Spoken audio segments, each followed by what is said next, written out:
What up, YouTube, and welcome back to the Knicks Cave. I'm Jan, a Knicks fan, your host, and let's get right into it. But before we do, don't forget to hit that like button. Don't forget to subscribe. Leave a comment. You want to know when the next video going to drop?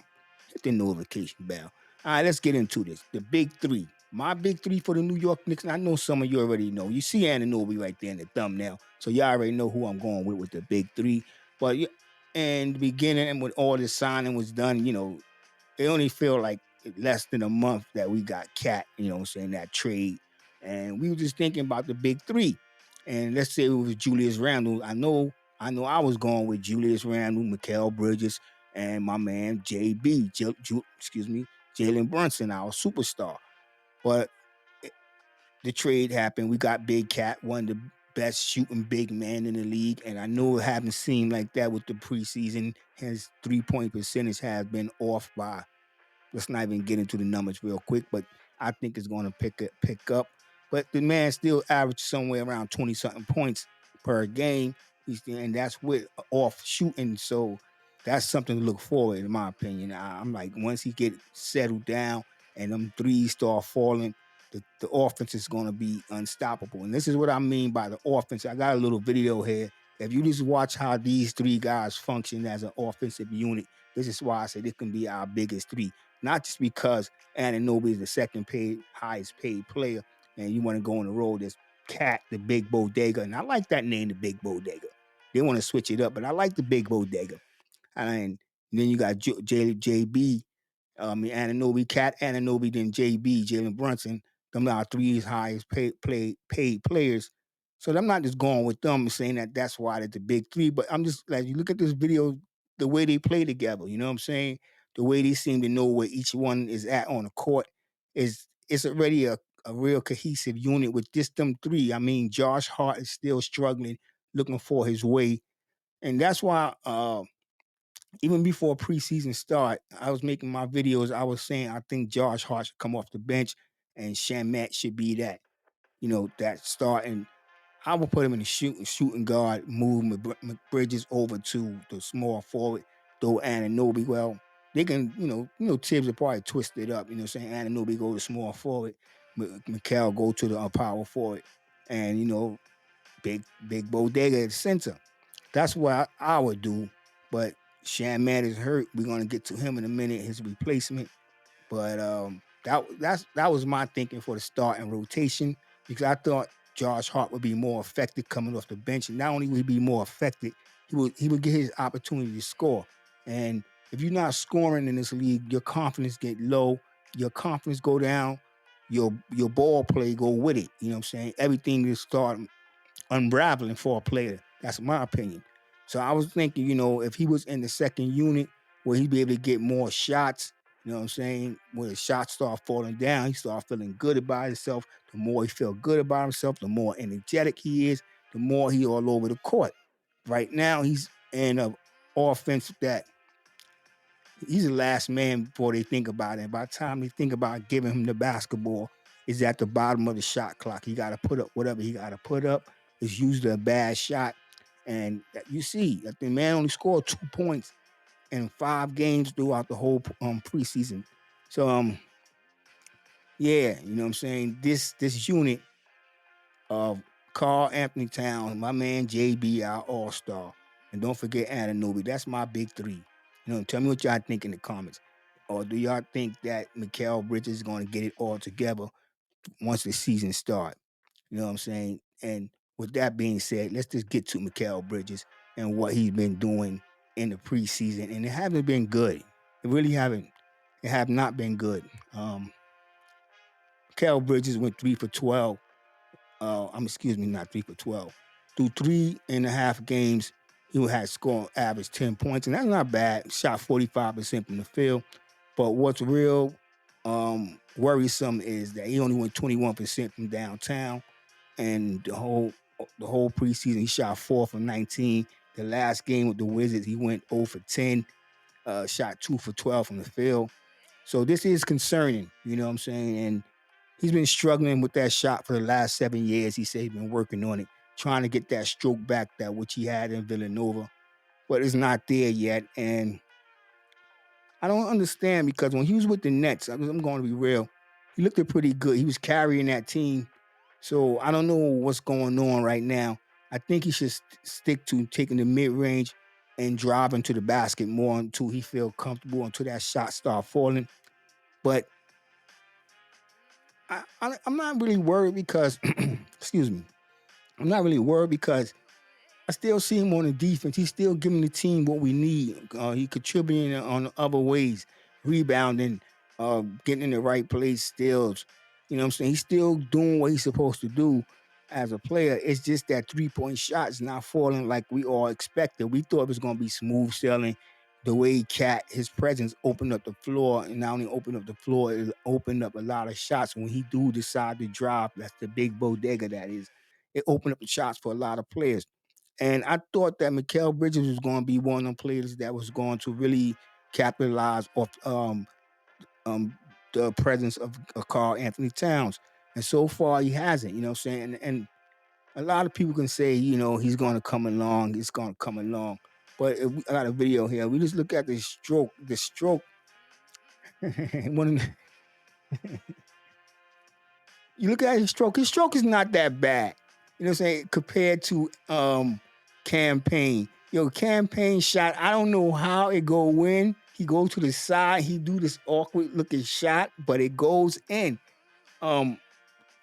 Compared to Payne stroke and Mikal looked like he got almost an Allen Houston stroke, and it's just not falling. Like it's just not falling for him right now. And I know, a lot of people was very concerned. But I'm gonna say Knicks fans is very concerned. This is what I'm saying. Hold on a second. Knicks fans is very concerned, and I know that it's only the preseason, and preseason really don't count. It's really just to get the player acclimated to the system and used to playing with new players. Especially he is a new player coming in. Everybody getting to know one another game, but at the same time, we gave up multiple first round picks for this guy. Multiple first round picks. And for him to be performing the way he's performing, it's kind of disappointing. It's not only disappointing, it's nervous. It's nerve wracking. It's shocking. It's disappointing. It's concerning. You know what I'm saying? Let's be real. It's very concerning to have him shooting the way he's shooting in the preseason. And I'm just hoping that it don't roll over to the opening season. We be playing in Boston. But that's the one I'm not, as long as he can get me 10, 15 points, I'm not too concerned. I just don't consider him to be a part of that big three. Um, I just think that big three is going to consist of Anunoby and Karl Anthony Towns and JB. But with the opener, my main concern is how we going to handle Boston. And as long as he can play defense on either Brown or Tatum, because I'm expecting either Anunoby or him, one of them gonna be on one of them two guys. And as long as he can slow that guy down, give us 15 points, let Jalen Brunson do his thing with the 25, 27 points, Big Bodega drop his maybe 20, 19. I'm waiting for him to have a 30-point game. That's the Big Bodega. Drop his points, and then, you know, I won't be mad, you know what I'm saying? As long as he contribute in some type of way. But it's kind of disappointing that he's not, shooting the ball the way we thought he would be shooting the ball, the way he shot the ball last year in Brooklyn. His percentage was much higher. It was somewhere around 39, maybe 40%. But he's a real reliable player. We know how he is when the chips are down. He's going to be there for you. It's going to come around. In my opinion, his shot is going to come around. Hopefully, it comes around in the first game against Boston. But if not, somewhere in maybe the fourth game or the third game, that he started dropping them threes when he got the chance, when he's open, or even when he's not open, just start hitting threes. You know what I'm saying? Posterizing people. You know what I'm saying? But the shots got to start falling in order for him to be worth them picks. Let's be real. You know what I'm saying? In order for him to even think about, yo, that extension. I ain't even gonna think about it. You know what I'm saying? Think about the extension and how he don't play on. Like, yo, did you live up to his extension? He's a veteran it's still gonna cost him some money. But if he don't live up to, par step, the standards that which we thought he would, do Rose got to give him a max. You know what I'm saying? Or will other teams be so quick to rush in and like, yo, here's all this money? That's a question that's gonna have to be answered when that time comes. But I'm hoping that his shot come around. You know what I'm saying? Come around. And with that being said, we're gonna talk about a question that I'm gonna ask y'all real quick, and that is Dadiet, Pacome, Dadiet. Can he be a replacement player for the New York Knicks? I know the thumbnail says Shamet's replacement, but the reason I'm saying replacement player because if you look at what happened Saturday night, excuse me, Friday night against the Wizards, Precious Achua got hurt. um, I don't really have too much information on the injury and how long he's going to be out, probably day to day. But what if he can't start the season opener? Well, not the opener in the Garden, but Boston's opener. Um, can he step in either for Shamet? We know Shamet is gone. The Knicks did waive him. They plan to resign him. So is this going to go see how that hamstring, how long that injury takes him to heal? They don't want to get stuck in anything. And plus, they waived him for that second apron, things, the financial reasons, in which, you know, that new thing kind of hindering a lot of teams. But we're not going to get into that. The second apron. But we talk about Dadiet. Dadiet been a player that, surprised a lot of people, you know what I'm saying? Even on draft night, I was surprised when the New York Knicks did draft him. But in the 2 games he played, he's been perfect. You know what I'm saying? I mean perfect. I say perfect. I mean for a goddamn rookie. He's nowhere spots to be. He can hit the open three, slash as well. He already got a little a little groove going with Brunson. They had a nice little pick and play where he slashed to the middle and Brunson hit him with the goddamn bounce pass and he got the dunk. I mean, this kid, he's only 19 years old. Um, I don't know. He's surprising a lot of players. I mean, a lot of people. But the thing about it, if you look around the league and what went on in last year's draft, all these French players, you know what I'm saying? Even we didn't get to see Alex Sarr play with the Wizards, but the guy in Atlanta, he's doing really good. The other young kid in Charlotte, and they got 2 French players. And these guys is looking really good. You know what I'm saying? I'm not gonna lie. These French players about to take over. Yo, bonjour. You know what I'm saying? These French players is about to take over the league. We already know about Juan Wimabana. I can't pronounce that name, but we ever see what he's doing. But now we got a guy like Dadier, a young button. I ain't gonna say superstar, but I'm gonna say a starter. You know what I'm saying? He could be a starter, in my opinion. He's only 19. He looked way better than Kevin Knox did. Let's be real. Kevin Knox don't even compare to what this young fella doing uh in the game. And he just looks so much more confident when he take his shot. He know when to go to the hole. He know when to put up the three. He know when to pass the ball back out. He know where to be at, on the pick and roll. He just he's very intelligent. He have a high IQ, in my opinion, for a young player. That's just my opinion. You know what I'm saying? Y'all gotta let me know what y'all think about this guy with this kid, because I know we have some concerns about Shamet, Precious Achua, and he's 6'8". You know what I'm saying? So he can even play that small forward, or he can play that power forward. Um, I don't know how how well he's gonna do down there banging bodies, but hey, you know what I'm saying? This is what you getting paid for. He's still young. He don't got his man strength right now, but I think he'll be real elusive on when it comes to the opposing team having to defend him if they go 1-on-1 with their power forward. I think he'll be elusive, and if we put him in a small forward, I think he'll get confident enough to see that he can play over that his size, he can take advantage of certain small forwards in this league. So I don't know. I think this kid would be well added addition to the roster right now with everything that's going on with the injuries. And thank God there's not any of our major players that's injured. You know what I'm saying? I'm gonna hold my hand, this, Brunson, Cat, you know what I'm saying, Ananobi, even down to Mikal Bridges, even though he having his slump right now, Miles McBride. I mean, the Knicks got a decent team. I think they'll be all right. Matter of fact, I think we would beat the Boston Celtics on their opening night. Celebrate that ring ceremony because you know they're gonna be getting their rings that first night of the season. But either way, I think this kid could be something special for the New York Knicks. It's all up to Tibbs. If Tibbs gonna give him that chance, he might not have the chance. I mean, he might not have no excuse me. He might not have the no chance but to play this kid.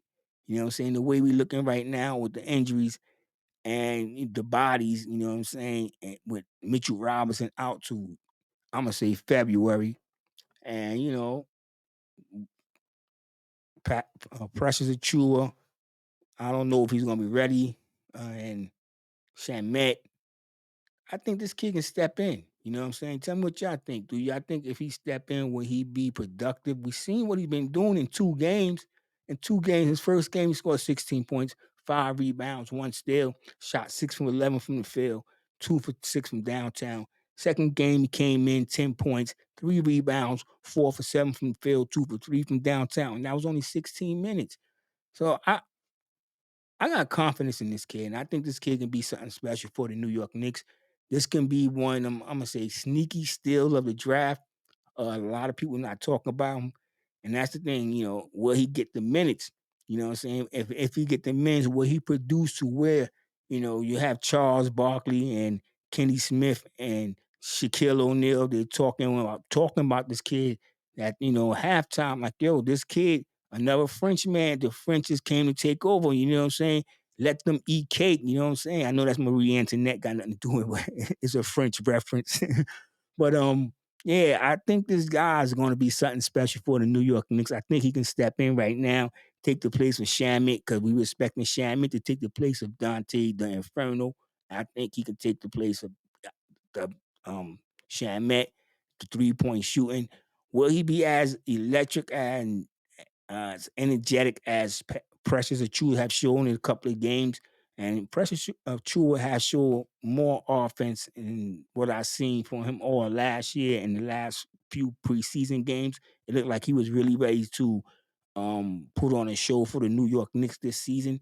And I think that he can come in and fill either Shamet's spot or Precious Achua's spot. It's going to be the second unit. We're going to need that scoring, and his kids show that he can score, averaging 13 points, grabbing 4 rebounds per game. What do y'all think? Do y'all think the New York Knicks will be better off sitting this guy on the bench, sending him to Westchester, or bringing him out right now and letting him get a start? Sorry about that.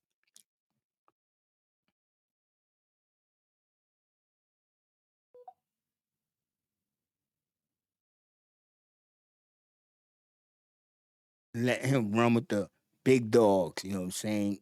With the season on the hand starting and seeing what we can do now. Just imagine if he come out and put up them numbers that he been putting up in the preseasons. We gotta still. Tell me what y'all think. You know what I'm saying? If y'all still here, don't forget to hit the like button. Don't forget to subscribe. Comments. I'm gonna answer your comments. And with that being said, I want everybody to stay healthy. God bless and peace.